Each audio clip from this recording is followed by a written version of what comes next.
What's up, guys? Thank you for tuning in to the Fantasy Football Outpost. I'm Dallas. I'm Jay. And this is kind of a special episode today where we really don't have our normal segments. This is a solely tips video to help you, so I really hope you guys pay attention and learn as much as you can from it. We're both, we make our money off of trading. That's where we usually do really well in leagues, and this whole episode is centered around trading. And so we're using current examples for this week right now. For guys that you can trade, but these type of players change every single week for the exact same reasons. So listen to the strategies and the way we break them down and try to gain as much knowledge as you can from this. I think it's going to be a really good episode that you can benefit a lot from. So we're going to go ahead and start off with our trade for targets. These are guys we want to go for, and then you can kind of just listen. We give you examples. These are the guys that you want to go get. Yeah. That if you have, you do not sell. Yeah. If you don't have, you go buy. Yeah. Jay's wide receiver is A.J. Brown. A.J. Brown's the guy that I might try to target to pick up. Mm-hmm. Maybe even kind of mid-game, in the offer mid-game next week when he's still not 100%. I think by the end they'll kind of say, "Oh, he's resting up and he'll be back good to go the next week." Yeah. So if you're playing that strategic game to where you're utilizing the doubtfulness or the health of the players, that might be a guy that you want to chase after. A.J. Brown might be a guy you can get for a little bit cheaper that might miss one more week if you can weather that. That may pay off well for you in the long run. So, I mean, on Twitter, we've kind of seen a lot of the, trade for targets, and the thing that we don't see very much of is kind of just the process behind that, right? Yeah. And so when you look at as Dallas is you'd rather be 2 weeks earlier than 2 weeks behind, because you're just not going to get them.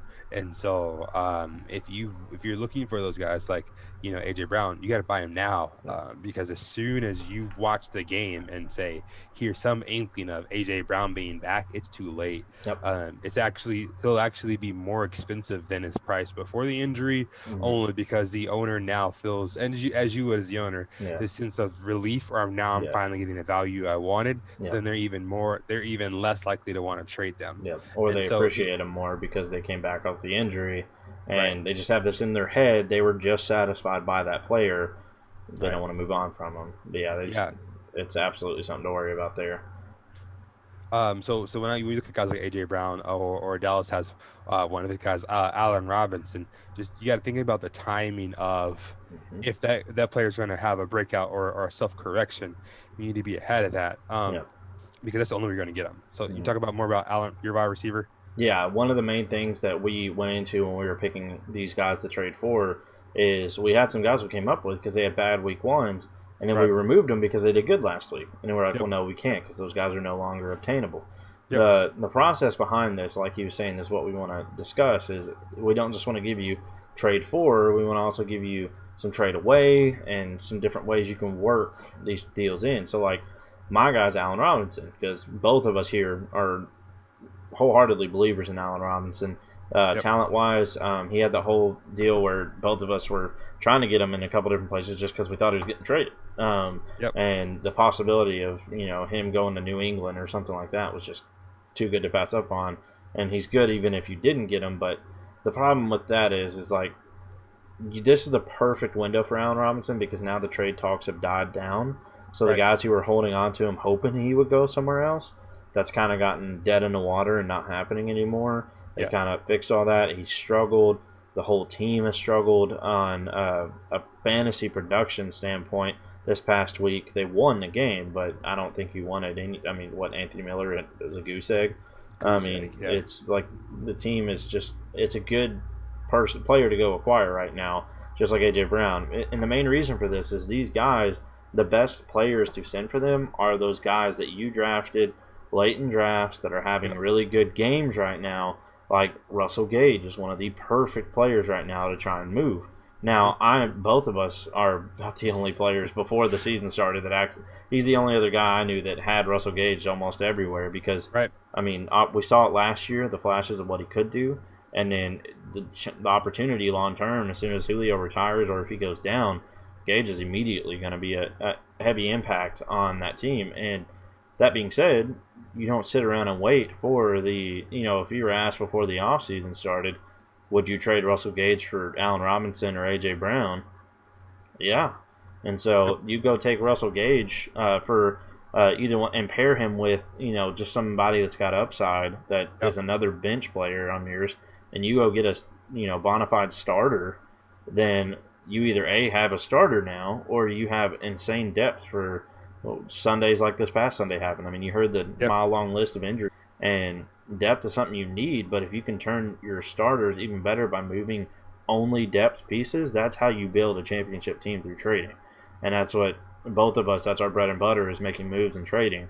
And so both Allen Robinson and A.J. Brown, not only are they targets, the way you get them is moving guys like Russell Gage, because you want those guys you bought for upside, they delivered on it, move them, because the second that Russell Gage has a bad game, people are going to say, oh, it was a fluke. And then his value goes to next to nothing, and they ignore completely what he's done. And so, and that's just the way it goes. And so that's anything else to add on Allen Robinson there or the process? No, I mean, yeah, and we'll talk more about the trade away process too in our next section. Yeah. Dallas, I want to let you talk about your quarterback for your trade for. I thought that was a good one. Yeah. So my trade for target right now is Aaron Rodgers.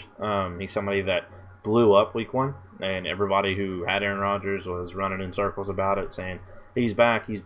Well, the great part about it is he genuinely is back. I mean, he looks very, very much like his old self. If you listen to some reports before the season started with how this offseason went, he was in Pat McAfee's podcast talking about this, about how this is the first time in like 16 years he didn't hurt because of the process of the offseason this year and no preseason games. Like, he's fully ready to go, and he's not a guy who needs the preseason to get better. And the guys around him are all stepping up. The running backs are stepping up for him. Lazard's stepping up. It's just he's got pieces that he needs. It's one of those teams where outside of Devontae Adams, the guys just kind of do their job. I don't know that you really need or want any of them on your team to start anywhere. I mean, for Aaron Jones, but wide receivers, Aaron Jones. Oh yeah, absolutely. Wide receiver, I guess technically tight ends as well. Like they're going to have some good games here and there, but you're never going to be able to guess them. But the thing you can take away from that is that Aaron Rodgers is going to be good. Aaron Rodgers not really struggled, but compared to his week 1, he fell off this past week. And so he's, in my opinion, the perfect trade for quarterback right now, or one of the best ones you can go for, because you're going to get elite production probably 50-60% of the time, and then a pretty, he's not going to lose you weeks, and if he does, it's just those fluke ones that you can kind of write off and throw them right back in. I wholeheartedly believe in the return of Aaron Rodgers this year, and go get him right now, because if he has another game like he did week 1, he's going to be untouchable the rest of the year. So, yeah, actually, Aaron Rodgers actually dropped one of my leagues, and I was carrying Cam Newton, so I didn't. I had to drop somebody else to be able to pick him up. But I mean, that week 2, people just kind of tilt. They get real finicky about their guys, and so if you can kind of plan ahead and get in the mindset of someone who's frustrated with a player, you can go ahead and grab someone. And so the quarterback I had, and that was kind of laughing at me after, because I actually had this quarterback in one of my leagues. A great example. And they burned me last week really bad. I actually lost because of them. It's Kirk Cousins. I mean, what an atrocious week, right? And so he had, I think in most fantasy formats, he had a negative week last week. Yeah. And I mean, if we're talking one quarterback or even super flex leagues, I mean, you can trade it back at just for Kirk Cousins right now, because that owner's probably, if they're like me, they're frustrated with him. Mm-hmm. The Vikings have not looked fantastic, but year in, year out, Kirk Cousins has been a solid quarterback. And if you're talking about getting, pretty low value, trading some of these low end guys for that, you get your quarterback. And so, especially with all of these question marks and injuries, I'll take Kirk Cousins really cheap right now, because he's worth almost next to nothing if you catch the right owner. So yeah, you can't get Kirk Cousins from everyone, but just a guy that right now is a perfect time to target him. And then at week 7 or 8, when he's playing well, you'll be glad you got him for someone who may not even be relevant at that point. Yeah, he's another guy that this is something that's very rare in Superflex leagues, is to be able to go acquire a quarterback for somebody that's not a quarterback. Yep. And if you drafted, heavy, skilled positions, and weren't able to secure that third quarterback that's so crucial in those leagues for your bye weeks, because you got two of them you got to deal with. He's the perfect person to go get, and that's the reason I kind of backstepped when I said Aaron Rodgers was perfect. Was this Kirk Cousins is definitely the perfect one because he's next to free. You go send anybody that's got even a glimmer of upside for him that's deep on your bench, the owner's probably moving on. And in a lot of your leagues, you might be able to just go get him off the waiver. Now, in one quarterback leagues, it just depends. If you're in a league where everybody picked up a backup, then he might be worth it. But super flex leagues, wholeheartedly go get Kirk Cousins. He's free. Literally, he's going to be, unless you have a truther out there that just wholeheartedly wants to hold on to that was just a fluke. Kirk Cousins has struggled in the past, and regardless of how good he does, he is just always thought about as this guy who does nothing. And so to add a performance of nothing on top of that, it was actually less than nothing, which is hard to do. I think he's the perfect one to go get because you won't have to spend next to anything, and especially in Superflex, you don't even have to give up a quarterback to go get him.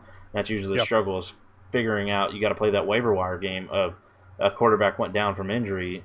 Who can I pick up to try and get my bye week quarterback because I didn't draft a third one?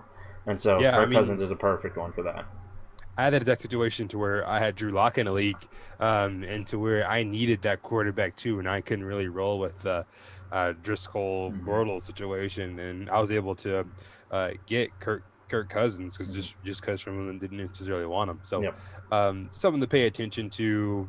Again, you'll see a bunch of lists, and next week you'll see some more new lists. We talked briefly about Jared Goff being a great trade target after the first week, and I've always been a Jared Goff guy, not because I love Jared Goff, but you guys hear me all the time say it's like I like Jared Goff because everyone else doesn't like Jared Goff, and so you start to get him at quarterback 16 or 17 or whatever, and it's like he was a huge value in drafts this year.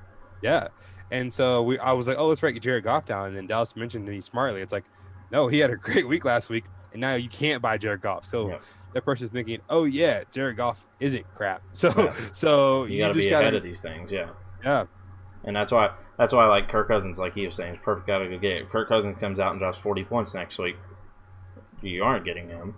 I mean, if you do, you're probably have to pay significantly more than you have to right now. He's not as cheap as he's ever going to be. So that's the guys we target here. And just like Jay here, I'm going to let him kick off his running back that we are trading for. Yeah, and one that actually kind of surprised Dallas was my running back is Dalvin Cook. And it took me a minute to think through that because, he's still going at the top 10 running back. But when you look at, as I said earlier, how the Vikings have struggled, how they haven't really done a ton, you can probably get Dalvin for top 10, top 12 running back prices right now, which is crazy. He was running back 4 off the board. A couple of weeks ago, and especially with McCaffrey and Barkley not being playing, that moves him up on the board. And so I love the emergence of Jonathan Taylor right now.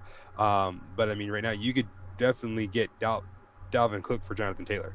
And so I think Taylor's gonna have a great year. But I think the Vikings are really struggling.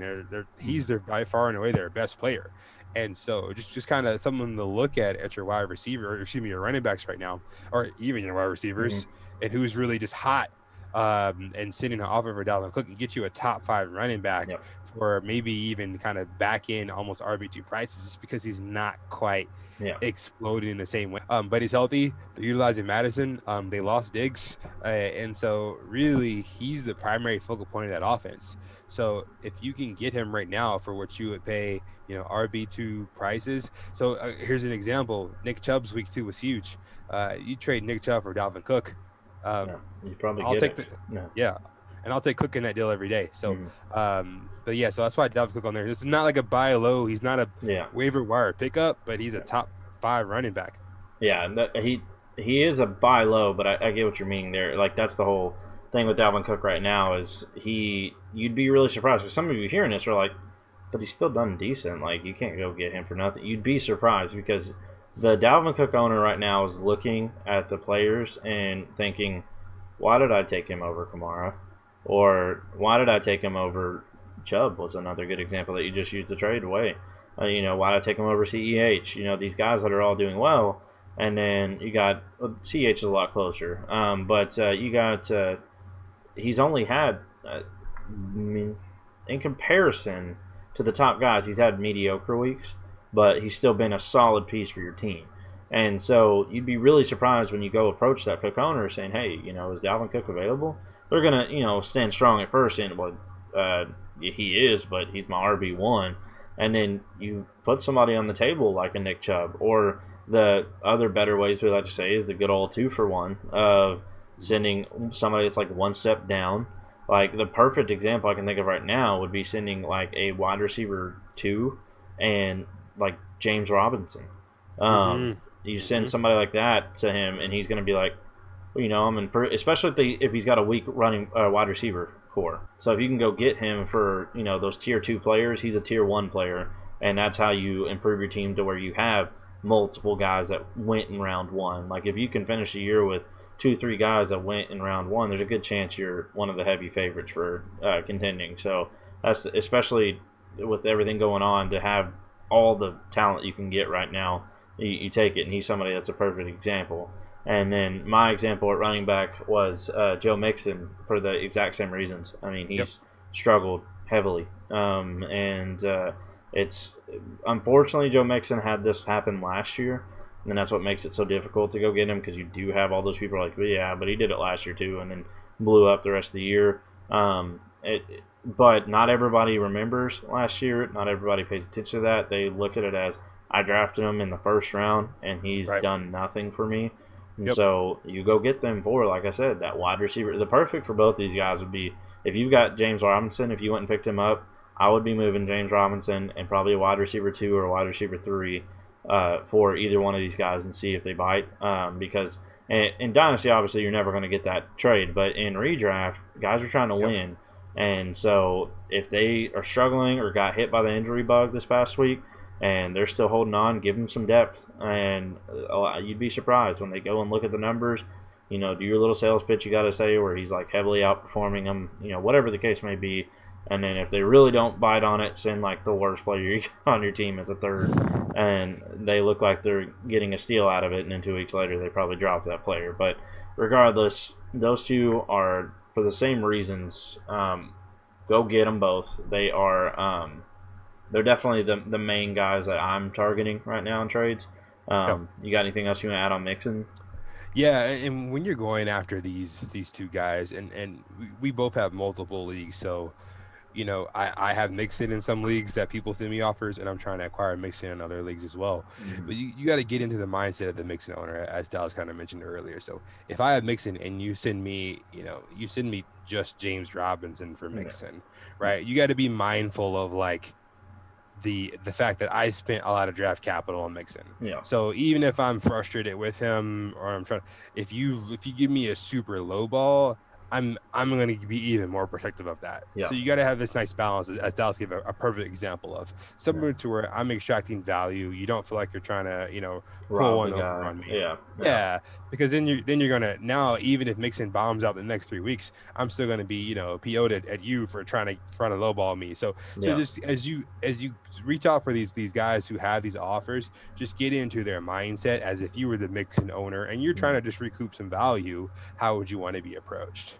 Yeah, and that's the big thing with it too. Is like, on the side of you getting Mixon, is if you make a move or you move James Robinson and a wide receiver 2, hopefully you have the depth for it. But in most cases, like, you're okay if Mixon doesn't pop off right away.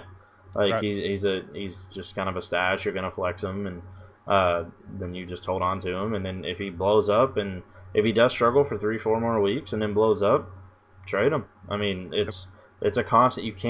You can't fall in love with any of your players. I mean, that's the main thing. Is like, guys are going to do good, guys are going to do bad. You got to see talent, you got to see opportunity when it's there. Like, James Robinson's actually somebody that is probably going to have a pretty good year. But there is still that lingering crowd of Armstead on IR right now. As soon as he comes back, does he still have that same workload? Because Armstead was supposed to be the guy before he went down with, I think it was COVID. I think he's one of the COVID cases. So it's something to be, capitalize on that while you can. And so that's both of these guys are guys we're targeting. And like he said, put yourself in the mindset of them. You're not gonna sell them on, well, James Robinson's been doing better. Like, that's nobody's gonna care. Like, it's gonna be, that's fine, cool, good for him. Glad you got to pick him up. This is my RB1. I'm not moving him for some guy you got off the waiver wire. But as soon as you add that other piece, that significant one, then they start looking at it like, okay, yeah, I think my team would be better after making this trade. Whether that's true or not, that doesn't matter, but that's your goal in the trade, is make sure it's at least presentable to the fact where both sides benefit. Otherwise, no one's making the trade. If you have to sell that to them by explaining how bad their player is, that's one of the worst. We were talking about that before the show. It's one of the worst tactics you can make. Well, he struggled, so okay, then why do you want him? Like, clearly, the owner of the player knows you want them because you're attempting to get them. So, if that's one of your tactics you use, I don't care if it's work, get rid of it. It's not a good one. Explain to them why the trade benefits them. Don't explain to them why they need to get rid of the player they have. And so those are our running backs. We will mention one other guy because we kind of mentioned A.J. Brown as Jay's wide receiver, but he's actually just one that was in contention. His actual wide receiver is DJ Chark to go get, so I'll let him go ahead and break down while we're targeting DJ Chark. Yeah, I think I saw the other day that he was getting like 11% target share, which is like crazy. And everyone's kind of hyping up. First it was Chris Conley, right? And then now it's Keelan Cole. And then Tyler Eifert am I getting that right? Tyler Eifert had a touchdown or something, had a good week too. And it's like every person on the Jaguars not named DJ Chark is getting some hype right now. And it's like, people forget, he had multiple wide receiver 1 finishes last year. And so a guy that if you're just reading the room correctly, you can pick up for pretty cheap right now. And he'll be a great wide receiver for you in the long term. You just can't really get too caught up in this first couple of weeks. Now, I'm not going out and selling, my wide receiver 1 to get Chark right now. But if you can get one of those guys, those wide receiver 2s that are blowing up right now, maybe John Brown's been crushing it right now. If you can throw out, that's a little bit on the low end side, but guys that are like John Brown that are really performing for DJ Chark, that's a huge win for you. And so just something to consider that I believe in Chark in the long run, and Dallas does too. But definitely a guy you can probably go get just because of where he's performing right now. Yeah, one of the examples was, like we were saying earlier, is John Brown, but add a guy we said you could drop because of injury, add Brashad Perriman to it.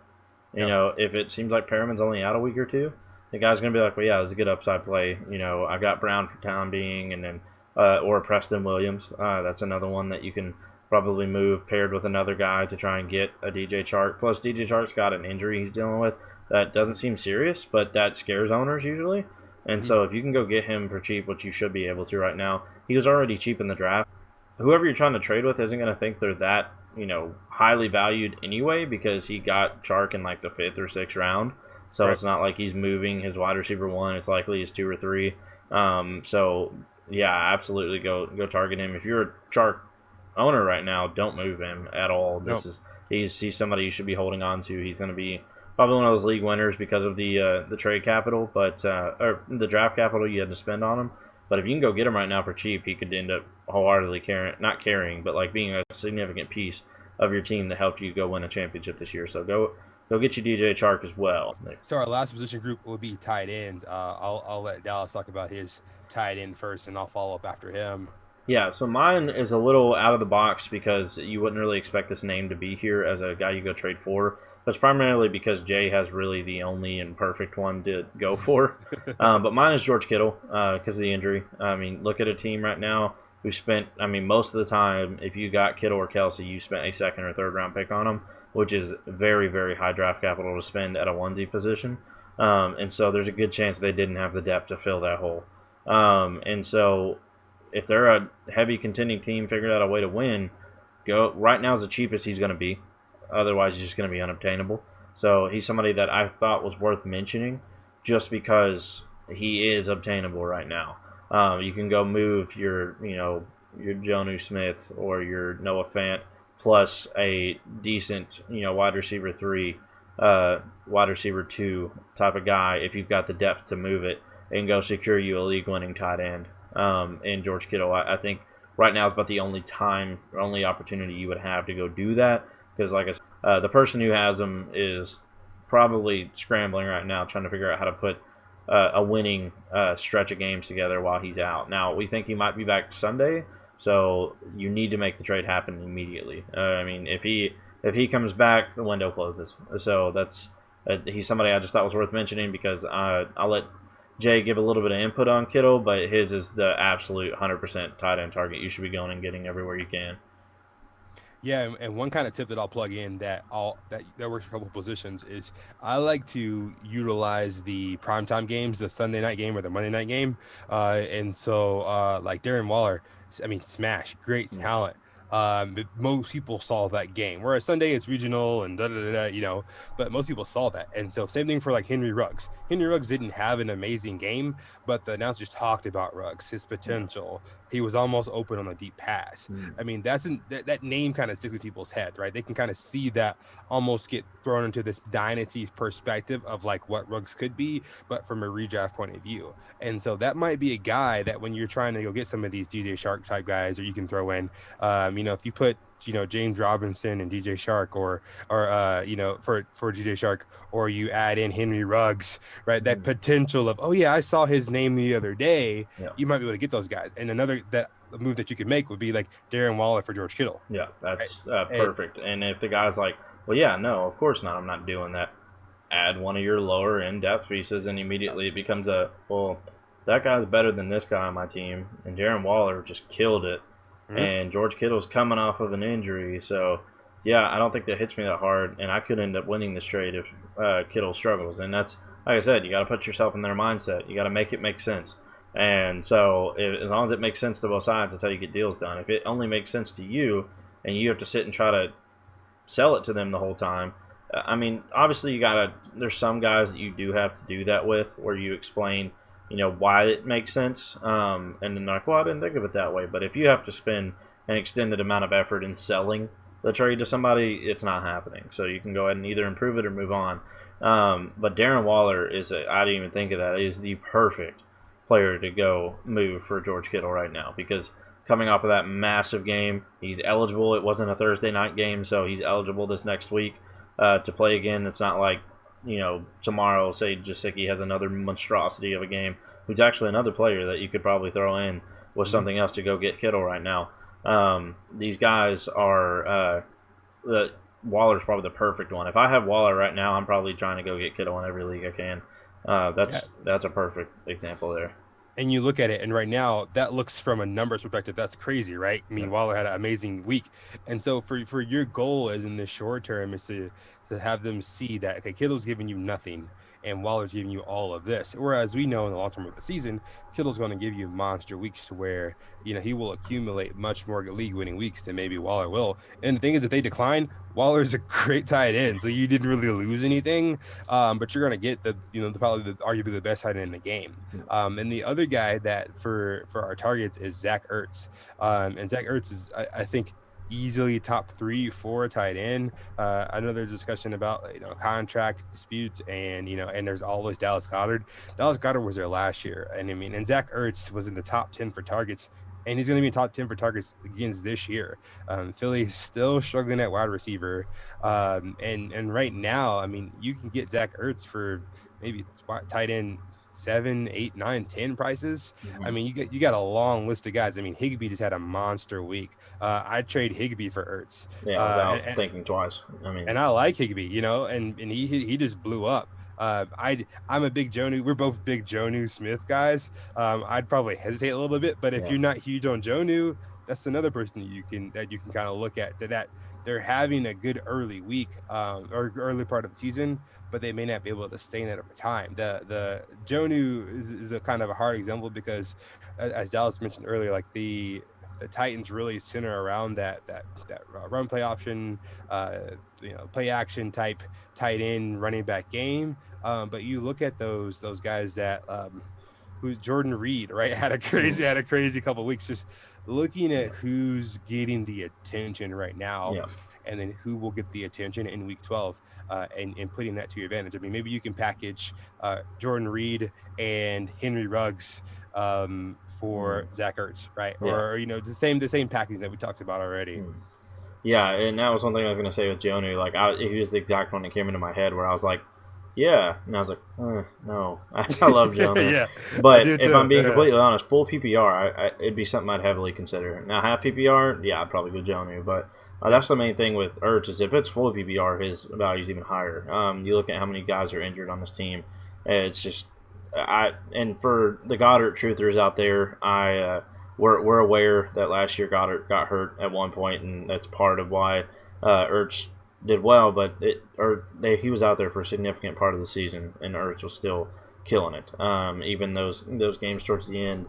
And then you've seen it already in week 1 where Goddard had his blow-up game. Your time to sell him, you'll hear in a segment, a little bit of a spoiler, but our trade-away guys, he's one of the ones that we mention, strictly because we're all about Ertz. I mean, he's proven it. Him and Wentz have their connection. I think this contract stuff's kind of gotten in the way a little bit, but I don't think it's something you should worry about.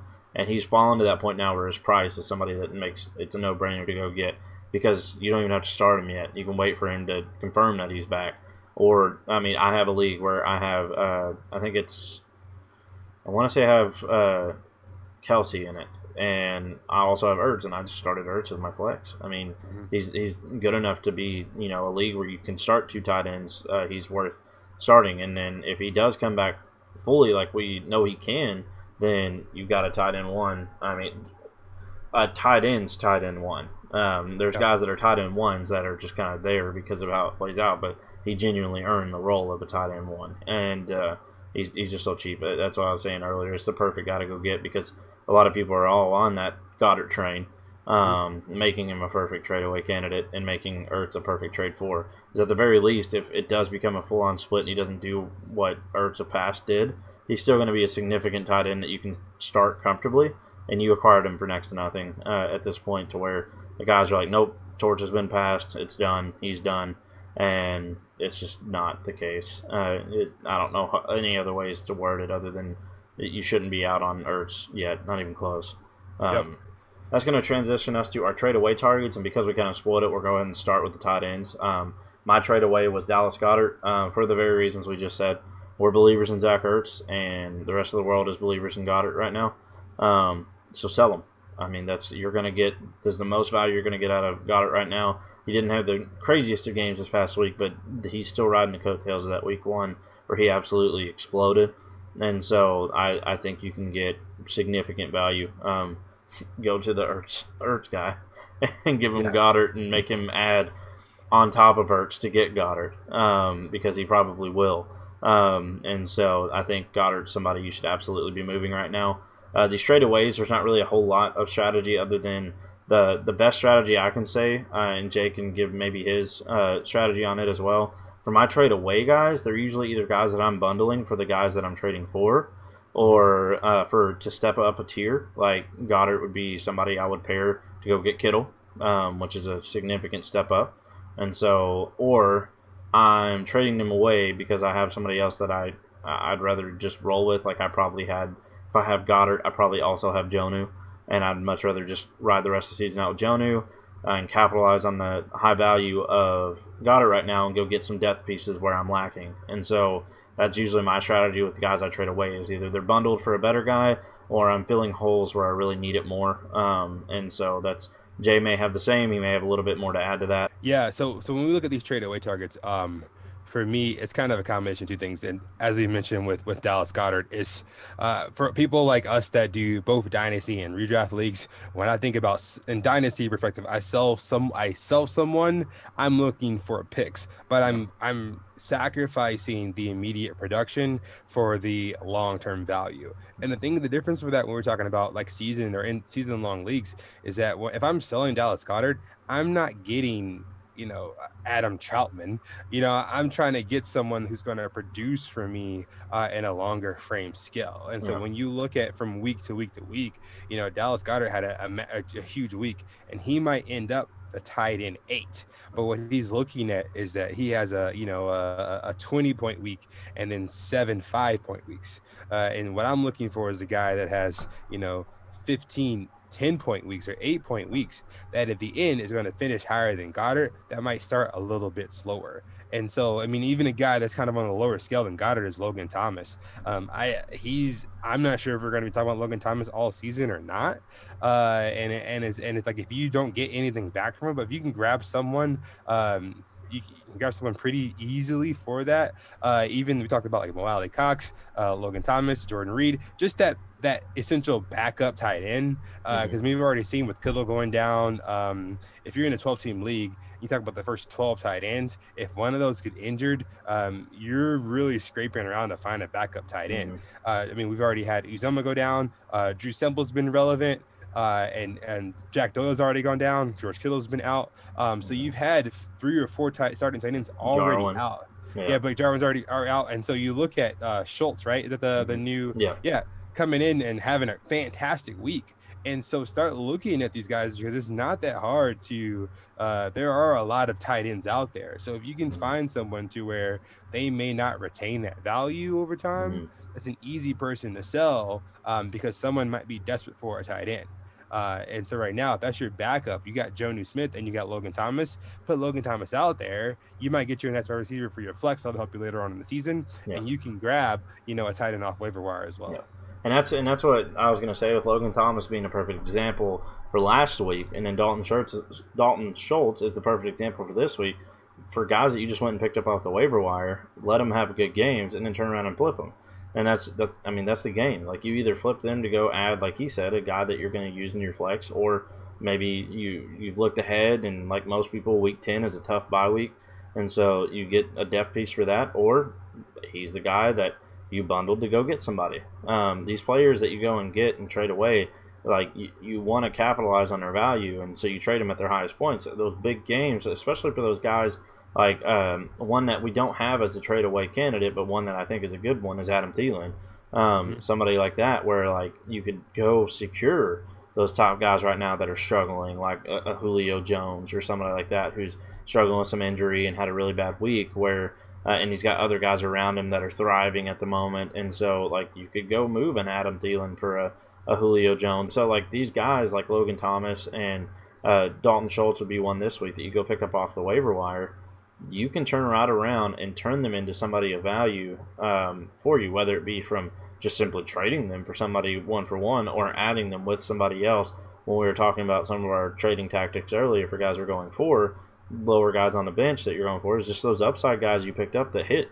I mean, that's why you pick those guys up. You don't, rarely ever do I pick somebody up or draft somebody late in drafts for the upside to keep them. It's I hope they work out so I can then trade for somebody else, and that's what you do. That's the game. That's how you work the trades, and that's why Logan Thomas is a perfect example of somebody that is getting volume. I mean, you saw this last weekend if you watched the game, he had a very, very close end zone reception that went right over his head because, I mean, Haskins. But that being said, that's 6 inches away from another touchdown and another big game. And so you got stuff like that you got to think about. And so this is somebody that you absolutely can trade away and capitalize on. Because you may look at Logan Thomas, like, yeah, he's had a good game, but prior to when he had that good game, he was next to nothing. And so now that he has some value, he's somebody you genuinely can move to, somebody like the guy who has Kittle or somebody like the guy who had Jarwin. Like, they're just looking for some pieces right now, and you want to beat them to those pieces on the waiver wire and then give them to them and sell them to them. Because if not, then, I mean, that's why I always try to have guys that I draft that are just upside plays that I'm fully comfortable dropping for somebody on the waiver, because I don't want to have, like I said earlier, guys that I just love in every slot on my team, because then I'm never going to be able to make any trades, because I just don't want to. I'm never going to be willing to give them up for what they're truly worth. It's more so my favoritism is kicking in, and I don't want to move them. And so if you have that in every spot on your team, then you're never going to make a trade, and you're just going to be mediocre throughout the whole season. Anytime they have a bad game, you're like, it's coming next week. It's coming next week. And then it just never does, and then you're let down. And so you want to have these guys that you can get rid of constantly, and then you create them more holes to pick up more of those guys when you make these trades. So. One thing I noticed in a couple of my leagues, and Mike Davis is a perfect example, that Mike Davis was on waivers. We recommend picking him up. And I'll see guys pick up Mike Davis off waivers. I knew he was there. I saw him, I didn't pick him up. I need to run it back. And then that guy immediately puts Mike Davis on the block. So you have to think about the perspective of the other owners. I could have grabbed Mike Davis. I'm not going to trade for him if I didn't want to drop a guy that I already have for him. So as Dallas said, if you're picking up Mike Davis, what you want to do is play through that week, let him show off a little bit of the skill, and then put him on the block. But it's going to be because if the other two players are looking at you, what you're doing, and saying, "Oh, you just picked him up to try to flip him to me," they're going to be put off from you automatically because they know that you're just trying to what's I'm looking for. Like, you don't even want him. There's no why would I give you value for him if you don't even value him? And so. And you can try to spin it, well, no, I know he's a value. I just want to see what I can get. Like, nobody's going to buy that. And you just completely, honestly butchered your chances of moving him until he blows up. So, like he was saying, absolutely wait for them to actually do something before you move these waiver guys, because just opportunity alone is not enough in redraft. Dynasty, maybe, but in redraft, no. You're not getting nothing off of this guy should do it, because then next thing you know, Bonifon gets brought up from the practice squad and torches the defense, and then Mike Davis is dropped everywhere next week. It's a very real possibility. So, yeah, and the other thing that Dallas mentioned that was great is that you don't want to be the guy that's holding on to guys on your roster because you hope that they will produce. I mean, that only hurts you. No one else cares about the hope on your players. The guys you want to have that guys on your team that other people hope they will produce. Because then, if Dallas really is a Russell Gage truther, which is coming to sound really smart right now, but if I have Gage on my team, I know that player provides value. But if you're have them the highest, if you're the highest viewed in your league for that player, it does you zero good unless they hit. So you look at the waiver wire, who you're acquiring or who you're drafting, is that you don't want to be the highest in the league on that player, because otherwise nobody's going to pay you the value that you think you have. Yeah, and that's what I said on top of that. When they do hit, you're going to have a lot of indication. You're going to be like, well, I don't want to get rid of him. And I had that in Miles Sanders, where I have him so high this year because he did everything I expected him to last year. And so, like, he's a player where if I usually don't move him, just because I just don't see a reason to. Like, there's a few guys that obviously are better that I would probably move him for, like Kamara and Zeke. But you come at me with, Jacobs or Mixon, as much as I love Jacobs, and I think at this point Jacobs is on track to finish better than Miles Sanders, it would take a lot for me to move on from him for that, because there's still the upside play, because I now have developed this history with Miles Sanders, and that's something you want to avoid. And because I'm aware of it, I don't actually let it have any impact on me, but most people aren't even aware of it when it happens. That's why you find that, the guy who's a big Bengals fan and go sell him Joe Burrow, stuff like that. And so that's, those guys are in every league, so you want to try to locate them. That's the next best tip we can give you. Find the guy in your league that picks favorites and give him his favorites. Beat him to his favorites and give him to him. And Miles Sanders is a perfect example, because I could care less about Miles Sanders. Saul selling for Jacobs in a hot second. Exactly. And so you can't get too attached to those guys. Yeah. And so, you would turn around and be like, yeah, I'll give you Miles Sanders. And me looking at it, if I have Josh Jacobs, I view him as not that far apart. So you could come to a guy like me and say, I'll give you Miles Sanders and insert random player that's got upside here. And I'm looking at, well, the gap's small. That's an upside player. Yeah, I'll probably take that. And then there you go. And so that's why I said you never want to pick favorites and hold on to them. And that's why that's basically the best tips we can have. We're going to transition to our quarterbacks, because I just mentioned mine is actually Joe Burrow. He's somebody I actually really like, wholeheartedly believe in him. But I'm also the kind of person that, like I said, he's one of my favorite guys. He had a great game. I'm probably moving on from him. It's somebody that you want to capitalize on. He's a rookie. He had the hype around him already. It looks like he's delivering on it. He's probably going to struggle. I mean, he's got a tough schedule coming up, and so he's somebody that he just blew up on a primetime game on Thursday night, like you were mentioning earlier. He's in people's minds right now as somebody who's killed it. He probably beat a lot of people last week, and so everybody knows he just had a great game. I would move him for somebody like this is the one time you could probably obtain the Aaron Rodgers move, where you can go to the Aaron Rodgers owner with Joe Burrow and probably honestly either straight up 1-for-1 or have them add something to it for Burrow. Because you're like, oh, Rodgers is same old, same old. He had a great week 1 and then he's fallen off again. Here's Joe Burrow, and he'll be like, yeah, I'll take him. And then you send him an offer of Aaron Rodgers plus some guy you think you can turn around and trade again in a week or two, and then you just keep, that's the game you play where you constantly keep improving. And so Joe Burrow for me is somebody I really like, and I hold on to him most places I have, but I also fully understand the fact that this is probably one of the higher times his value is going to be. So those guys are the ones you want to move. Yeah, and even the people don't play Dynasty, they kind of get trapped in its empty perspective, right? They watch the game. Joe Burrow is the future of the Bengals, but we don't care about that. This is only this season. And in a lot of the leagues, and we're talking a 12-team league, Burrow if one QB, Burrow is undrafted in a couple of my leagues. He's one of those guys where, I can go grab him. And if you go grab Burrow and kind of put him on your bench right now, someone else is going to think about, oh, I want to go get Joe Burrow. So then they may even send you an offer for him this week, or you might just have to hold for a couple of weeks. He is a rookie. He's going to make mistakes. You kind of look at that schedule to where they have a couple easy weeks or a couple easy games. You find another week where he goes off.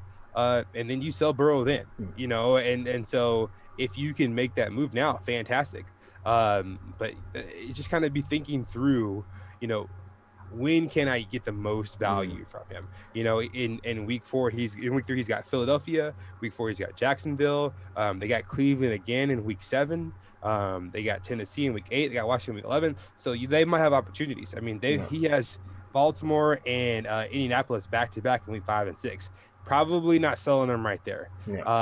So maybe that's time you either sell them right before then or hold them till after then. And one thing he mentioned earlier was like what you don't do is like pick up the guy and immediately put him on the block because then people think he doesn't have any value. There is a way to do that, and one way is just not be public about it. You pick up Burrow and then look around the league, see who needs a quarterback, and then you include him in a trade that you offered to him. And then it's subtle. They don't really look at it as, oh, you only picked him up to trade him. And then you can easily get out of that saying, no, I really didn't plan on trading him, but I've seen a good opportunity here with you where you could use him, and I could use some depth here. I figured this trade helps us both.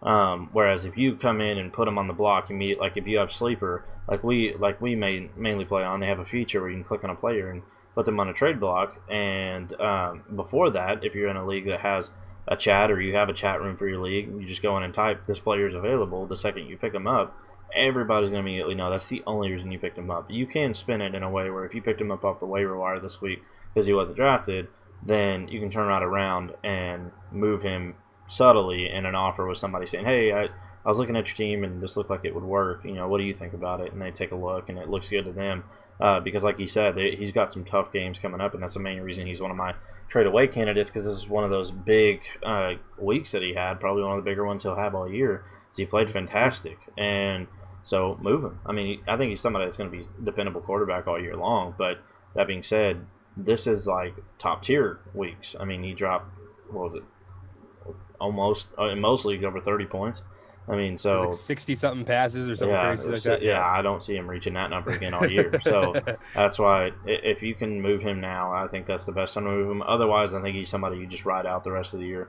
But I think right now, somebody you absolutely can trade and go get you some value, especially in one quarterback leagues where you didn't need him. You don't even have to move him for a quarterback. You can go get somebody that say had Jimmy Garoppolo. Go give them Joe Burrow. I actually attempted that. The guy obviously didn't want it because one of the players involved was Kamara and absolutely blew up. But that being said, like in a realistic world, there are guys that are going to accept those trades because they need a quarterback, and they're looking at the waivers right now and they're like, well, he's better than anybody I can pick up. So they're going to accept it. So Joe Burrow is mine. I'll go ahead and let Jay kick off his. Yeah, mine's I guess a little bit controversial because he's been fantastic these last couple of weeks. It's Josh Allen, and I think Josh Allen is a top 10 quarterback, and he's proven that statistically. But I think the opportunity right now is I don't think his rate is sustainable.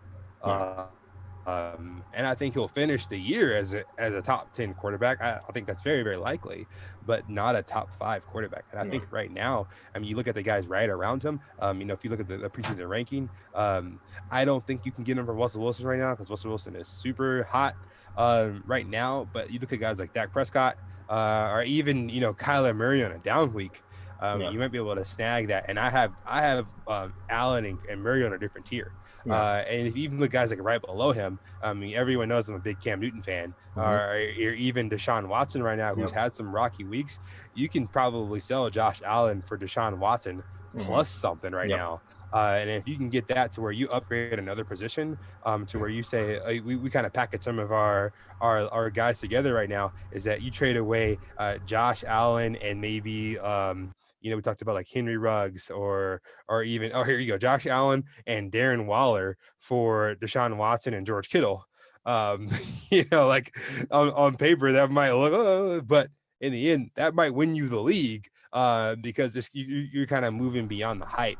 And so, as I said earlier, when you're selling Josh Allen, it's not a trading away the talent. It's, can I get something that in the long run will benefit my team week to week more than just the week 2 tilting that happens and people are performing at the high level early in the season. So you might be able to get someone a tier up, but likely you'll get some kind of a tier down plus something to fill that gap. Well, that's what I was going to say, too, is, like, Josh Allen's a perfect example, and we're kind of giving you guys a little bit of a taste of, like, all angles here, because Josh Allen is one of those guys that's one of the top guys in the league right now, and he's a trade away to get something plus. And so you're going to get a quarterback that's sustainable or just as good, and long-term just as good, and then also get somebody at, like, right now, perfect example would be, like you were saying earlier, I kind of blew it off, but, as I thought about it more, you could probably add to Josh Allen and go secure a Lamar Jackson right now, if you wanted. It's just because Lamar Jackson's had good games, but he's not really returned on that, first, second, third round that the guy had to give up to go get him. So you give them an out on that where they think, okay, maybe I shouldn't have drafted him this early. But if you give them an out where they're like, well, I get Josh Allen and this player instead, yeah, I'm capitalizing on that. And then there you go. Josh Allen falls off. Lamar Jackson keeps being Lamar Jackson. And then you're great. Now, like I said, it's one of those where you got to be okay with them continuing to thrive. It's going to happen. If you're somebody that can't handle trading away somebody and then them doing well on someone else's team, you probably shouldn't trade away Josh Allen. He's going to have more good games. But if you're that person, the best advice I can give you is to stop being that person because it's going to happen. Like, you're going to make some trades. You're going to lose some of them. But that being said, in most cases, you want to make sure that it's at least safe enough to where you can live with it. Now, I'm not going to go trade away Josh Allen for Aaron Rodgers, who's one of my trade for guys, because I definitely can see a world where they finish the same or Josh Allen finishes better, if anything, even likely. So, like, I'm not going to go do I love Aaron Rodgers right now. Let me go trade Josh Allen for him and get Aaron Rodgers and then, some guy that's literally worth nothing. And then regret it because there's going to be plenty of weeks where they're the same or Allen would have been my better option. You don't want to put yourself in that position, but you turn around and move Allen for, say, a Cam Newton if he's acquirable because the guys who have him probably still aren't completely sold. There's probably going to be some weeks where he outscores Cam Newton, but realistically in the end you're probably going to be better off, at least at this rate right now, and you're probably going to be able to get Cam Newton plus something, even though that's how it's currently going. Cam's like the quarterback 2, but Josh Allen's quarterback 3, and he's somebody that was expected to do good, whereas Cam Newton still kind of came out of nowhere. Everybody was iffy on him, so that kind of still lingers. And so you can move Allen for a Cam Newton plus something else, and then be perfectly okay with any time that Allen does better than Cam, because Cam probably still did really well for you. And so Josh Allen's a perfect example of somebody that you want to move to either go get one of those really, really top-tier guys like Lamar Jackson who struggled. I would have said Dak before this past week because of his week 1. Josh Allen would have been a perfect trade away for Dak Prescott last week. And then now it's Lamar Jackson. Try to see if you can get him or even Mahomes with this past week. And just keep in mind the person's going to want more. Those are the two players that you can't just, Allen's doing better than them, so let's just one for one. but Right. the things you have to add to it are at the lowest that they're going to be all year to get a Mahomes or get a Lamar Jackson. So Yeah, and you made a great point about being okay that they do well. I mean, all of them, the guys other than Logan Thomas that I have on my list will very likely be high performing guys at the end of the season. yeah, And we start talking about running backs. My running back Aaron Jones. Last year we talked about not believing in Aaron Jones, and he was excellent. And so if you're the person that's where you know if you were selling someone who is performing well, there is inherent risk that they continue to perform well. It's a gamble, and so you have to make a decision where which gamble are you more willing to take? Are you willing to gamble that this person who's performing at an unsustainably high rate will maintain that? And if you look at over the last couple of years, there's only been a few times where this happened. People come to mind is Aaron Jones, Lamar Jackson, and then Austin Eckler, the three that come to mind, Michael Thomas in the last season. And that's 4 guys out of hundreds of guys playing in the NFL. And so, and the likelihood of them repeating that process, it's pretty rare. And that play, and even CMC, right? It's not been the same thing every single season. And so when we're talking about, I'm saying selling Aaron Jones, he's doing fantastic right now, but he's a guy that 50-point game. 50-point game, right? Aaron Jones won me in a couple leagues, won me the week solely from his score. I had a couple, 4-point weeks from Mark Andrews, but thanks to Aaron Jones, I survived. And so if that guy sees that number, that total from someone, I mean, you can go take Aaron Jones and possibly get a CEH, or I mentioned earlier Dalvin Cook or Josh Jacobs coming off of that game that he just had. I mean, I think you could probably honestly do a straight up 1-for-1 right now. Aaron Jones for Josh Jacobs, and best tip I can give is don't be that guy that's like, well, yeah, but did you see the game Jacobs had and you see the game Aaron Jones had? Right. I don't know that I want to do that. Like, did you see the game Jacobs had last week? I mean, it's going to be a thing all year, but you want to take the again, a few weeks ago, if you were given the opportunity, Josh Jacobs or Aaron Jones, what? Like, that's not even a question. And so capitalize. I mean, that's just the name of the game. Yeah, I mean, another one that just kind of a risky one is looking at Aaron Jones or for like CMC right now. But even if you went down a tier for a guy that's not performing now, if you're selling Aaron Jones, you find the Joe Mixon owner right now, and you send him Aaron Jones for Joe Mixon, who I can't tell you where Joe Mixon is ranked right now as far as running backs. You can probably snag you a real nice receiver or secondary piece with Mixon to go along with that. And Mixon's kind of a tough one. We don't know quite how the year's going to pan out. But I mean, if you look down, even like guys like Miles Sanders, as like Dallas mentioned earlier, that are doing good but not quite producing at the same level as Jones right now. But by the end of the season, I'm probably going to take them over. I mean, Jonathan Taylor, Kenyon Drake, Austin Eckler, like I said, Josh Jacobs, all of those guys, you can probably get them plus for Aaron Jones right now. And I feel very likely, Dallas, you can kind of disagree if you think so, but I think a lot of those guys are going to perform at the end of the season above Aaron Jones. Well, one thing you mentioned was the CMC. I think this is a rare situation where you could probably trade Aaron Jones for CMC and then get plus. I mean, I think the guy who had CMC is probably scrambling right now, trying to figure out what to do. And you may have to wait a week on it. Hopefully not, but because they're going to trust whatever waiver guy they picked up is going to deliver. But if you give them an easy out to where they're like, well, shoot, if I get rid of, I have a league where Aaron Jones is literally my running back 3 because I drafted running back, and he was still there in the 3rd round, where I could probably go trade him for Christian McCaffrey right now and be perfectly content with Christian McCaffrey plus whatever else I got for that, and then turn right around and 5-6 weeks later from now, my team is destroying because I just got Christian McCaffrey, who just came back. And so, like, another perfect example is the like you said, like we were saying, Josh Jacobs, somebody like that, where depending on the trade you make, I mean, you got to be comfortable with it. There's going to be weeks where he's going to absolutely destroy, but I mean, it's one of those where I don't think either of us are completely sold. I mean, as much as we probably should be at this point.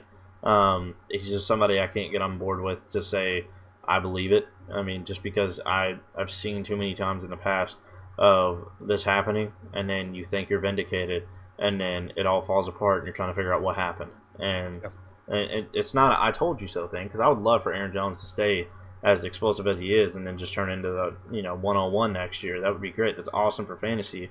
Anytime you have somebody like this that's just killing it week in, week out.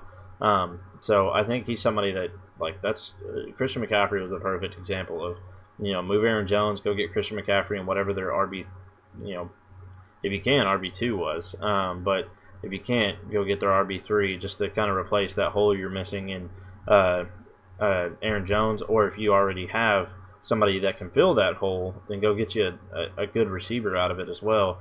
And you just got Christian McCaffrey and a receiver for Aaron Jones, whereas last week you think about sending that trade, they probably block you. So it's one of those where you got to capitalize on situations. You got to constantly be paying attention at trends and what's going on and how these things usually play out. I mean, it's not going to be consistent. I mean, I wholeheartedly will state right here, Aaron Jones could finish as the RB1 this year, but neither of us believe it. I mean, I believe he's a great running back. I think he's great talent, but I don't think he sustains at the height he's at right now. I mean, he's dropped 80 points in like 2 weeks. I mean, so it's hard to argue with. It really is, and that's part of the reason why we say move him.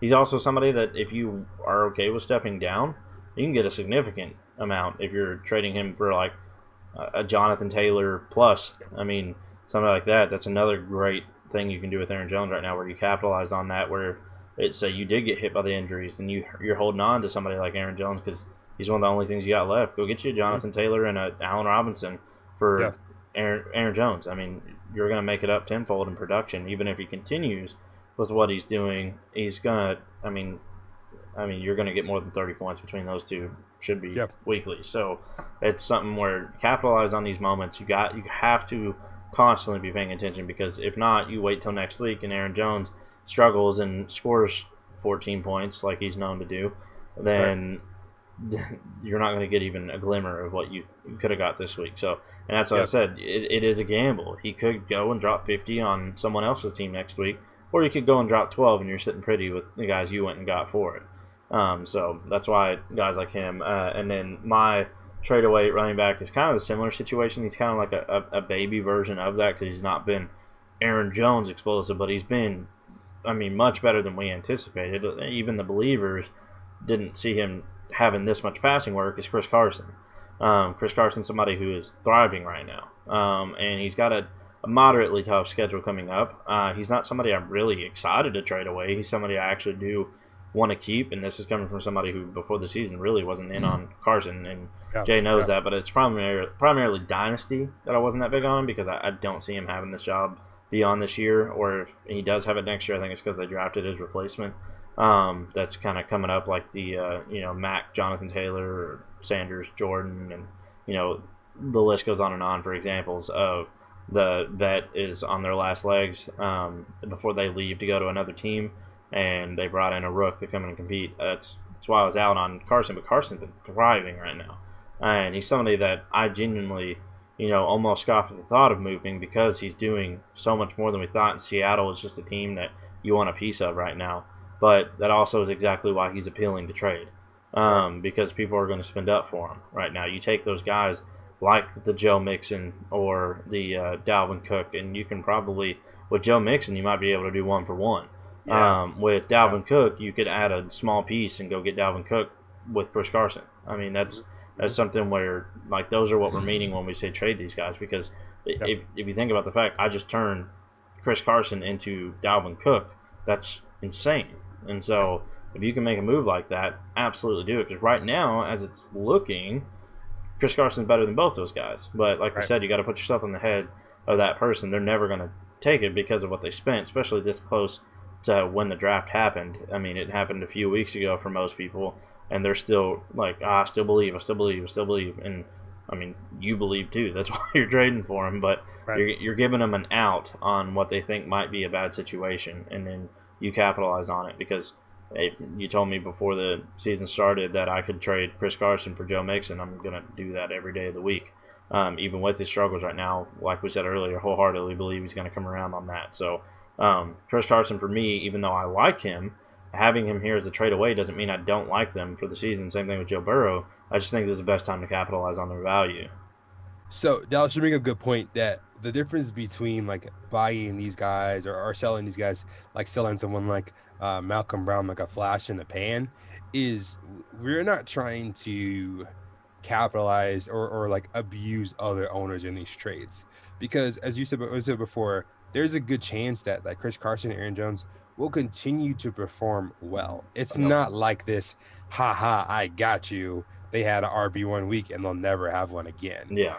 So when the goal is providing that value, as Dallas said, like less likely to sustain this to where someone is underperforming. Yeah. So if there's going to be some inherent risk in the person you're trading away, because there is value there. If there wasn't true value there, no one's taking, Dalvin Cook for Malcolm Brown, or, this doesn't make sense. Yeah. So the fact that Chris Carson is a strong running back and Aaron Jones, that helps the other owner feel like, okay, you know what, I can recoup this value.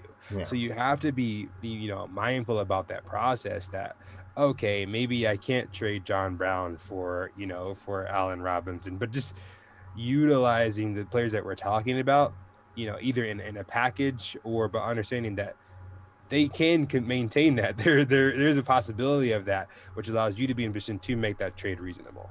Yeah, absolutely. And that's what we're getting at with, like, there are trades out there. They're hard to get when you look at it as a whole season looking back, but there are definitely trades out there where both sides win. But you're definitely it's just the name of the game. You are looking out for yourself first, but at the same time, that doesn't always mean you're not also helping the other person. So, like, there are those deals where I have a really good player, but I need depth. So you give me a player that's coming up and looking good, like the Jonathan Taylor, Allen Robinson thing for Aaron Jones. We were talking about how if I were to move that, you may have another. You may have been the I don't know, the Joe Mixon owner, and you're like, well, he's struggling right now, but I still believe. And so you're like, I think, yeah, I'll move Jonathan Taylor and Allen Robinson to go secure me an Aaron Jones that you may be the full faith on, and now he can carry you until Joe Mixon steps up for you.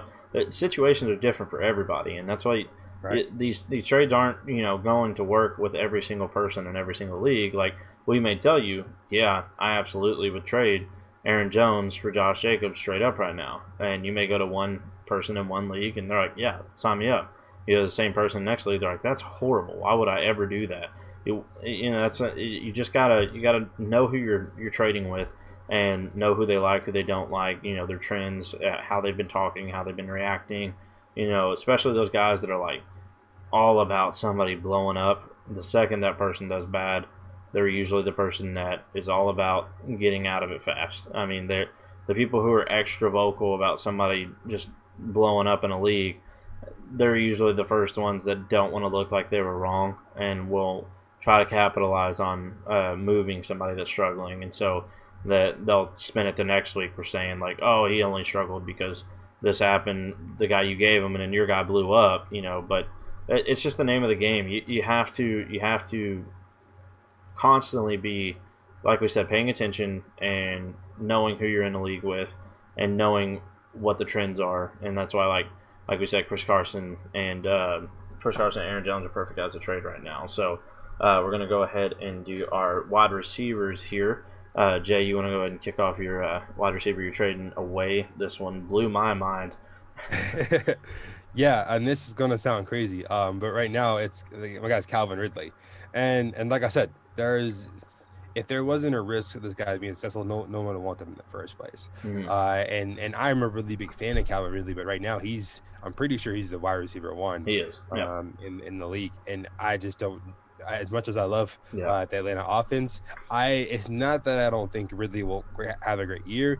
I think Julio will end up having a better year, and Hurst will pick up, and then they'll get Gurley more involved. Yeah. So that offense will kind of level out in a sense. So I still think Ridley might still end up being a wide receiver one just because of the start of the year, but closer on the back end. Mm-hmm. And so, I mean, if they weren't on the same team, I'd be looking at sending like an offer for Ridley for Julio or something like that, you know, because he's having a great year. And when we talk about these microcosms, every league is its own individual community. And so as Dallas said, like, I might be all in on Jones for Jacobs, but it doesn't matter if we're all in one league, because the other league, it has no correlation to that other league. And so when you're looking at moving guys, if I have Ridley, I'm looking across the other team and saying who's 0-2, who's not getting wide receiver production, who has Kenny Golladay, who had Cortland Sutton, that's looking for a guy to replace as the wide receiver one, and looking at their roster and what they have and what they need. Do they have strong running backs? Do they have guys that aren't producing? Do they need a quick win because they're getting disheartened? And then if you look at that and get into the mind of, if this was my team, what would I be looking for? And then taking that and figuring out what do you have, then you're already kind of setting them up for saying, hey, here's Calvin Ridley, who honestly the next 3 weeks might keep blowing up. I mean, he might have fantastic weeks, but he might cool down. And so I'm playing for weeks 7, 8, 9, 10, 11, 12, 13, 14. And so you guys that may have great weeks 1 through 5, that's not going to win you a championship. And so especially if you've had Ridley, you're probably doing okay. You're probably 1-1 or 2-1 or one of those things, to where if you lose week 5 and Ridley goes off for another 35 pointer, you can handle that because you're going to get the weeks later on for the guys that aren't producing now. Yeah, so him talking about that actually reminded me of another really good strategy that I tend to implement when I'm trading, and I'm sure he does too. Calvin Ridley is one of those players that you can use to improve another player. So, like, you can go and trade Calvin Ridley to the Kenny Golladay owner, and then also include like a James Conner or a David Johnson for a Jonathan Taylor. And so you just did a 2 for 2 where it looks like they're stepping up at wide receiver significantly because the guy they had has been injured, and they're taking what appears to be a small step down at running back, and you're taking next to nothing step because you're trying to sell high at wide receiver, and then a significant increase at another position. So going from a David Johnson or Todd Gurley, but they're on the same team, but Todd Gurley, David Johnson, James Conner, all the way up to a Jonathan Taylor is a huge step. And then even if you take a little bit of a step down, like let's say Calvin Ridley continues and Kenny Golladay never holds out to what Ridley's doing, he's still going to be a very, very solid wide receiver. And Ridley's not your wide receiver one, or at least he shouldn't be. And so with how the drafts went, so you just made a huge improvement at another position, and that's another way you can put yourself in a better position to win. So when you look at these top guys, Aaron Jones is another one where like you can bundle them with somebody that's not that good and take a small step down, but a huge step up at the other position, and it still work for both sides. And so that person's rolling the dice on, I'll take this what seems like a small step down at running back for a big step up at wide receiver. He's the wide receiver one right now. And then you're on the other side, you're like, well, it's not going to be a huge difference between these wide receivers, and it's daylight and dark between the running back. So it's something that you absolutely can. That's another really good strategy to implement. And my wide receivers kind of the continuing trend of sell guys while they're doing really well is mine's Stephon Diggs. I don't think anybody seen him having the week he had last week. I mean, he's a solid receiver. He's going to be a back end one, or most likely a top wide receiver 2. But he had a very, very high wide receiver 1 week last week. And so he's one of those guys, move right now, try to get, see if you can go to the Michael Thomas owner that doesn't want to sit and wait on it, and add something to Stephon Diggs to go get Michael Thomas. I think that's something you could probably pull off right now if the team's one of the main contenders, to kind of help you, because if Diggs shouldn't be your one either. So you pair Michael Thomas with, let's say your wide receiver. Joshua Kelly. Yeah, there you go. Joshua Kelly you picked up off the waiver wire with Stephon Diggs, and you just went and got the wide receiver 1 going into the season. Now, obviously, there's going to be regression because of the injury and stuff like that, but it's Michael Thomas. I mean, he's still going to get featured as soon as he comes back, especially with him struggling in the early weeks. He's one of the biggest divas there is in the league, so he's going to immediately feel like there's something to prove, and especially with them losing, getting smacked by the Raiders. As soon as Michael Thomas gets back, they're going to be like, all right, going back to what worked, and just force feeding him. Especially Emmanuel Sanders was not the answer, clearly. So I think if you could go and move a Stephon Diggs for Michael Thomas, like Stephon Diggs plus for Michael Thomas, I think you can do that off of the week he just had. And so that's why I think Stephon Diggs is absolutely somebody you want to trade away right now. Yeah, and I can attest to that strategy because in one of our leagues together, That's exactly what I did. Is move Stephon Diggs for Michael Thomas. So definitely something to explore. Yeah. All right, guys. So that's been our episode. Hopefully you benefited greatly. I truly recommend you stopping and watching this a couple times to really hear all our little breakdowns in between on the strategies, because these are what we implement in all of our leagues. And I, not trying to sound arrogant, but I genuinely have never met anybody that was better than me at trading until I ran into Jay. And we just both, it's our bread and butter, and it's how you win leagues. I mean, it really is. So with this information is to help you all, to help you get better. So hopefully you gained a lot of knowledge from this episode and share it around. Probably not going to share it to your league mates, because that's just what people do. But, keep it to yourself. Yeah. Don't tell anybody. But definitely it helps us out. I mean, reward us for giving you the information by sharing it. That's what helps us out to gain this. So hopefully it's been a good episode. Thanks for checking it out, guys. Make sure you reach out to us on social media. We love talking trade questions and polls, or finding out if it's collusion or not. So just reach out to us. Yeah, exactly. You can reach us right there. You can see on screen at DallasFFO on Twitter, and at Pick on the Block is the best way to reach us. We have an official Twitter as well at the FF Outpost. You can tag any of the 3 accounts into any kind of questions you got, like should you make this trade or not, or have a poll or something like that. We're usually pretty active to be right there and get back to you on it. So hopefully you guys gained a lot, and thank you guys so much for watching, and we'll see you in the next one. Thanks, guys. See ya.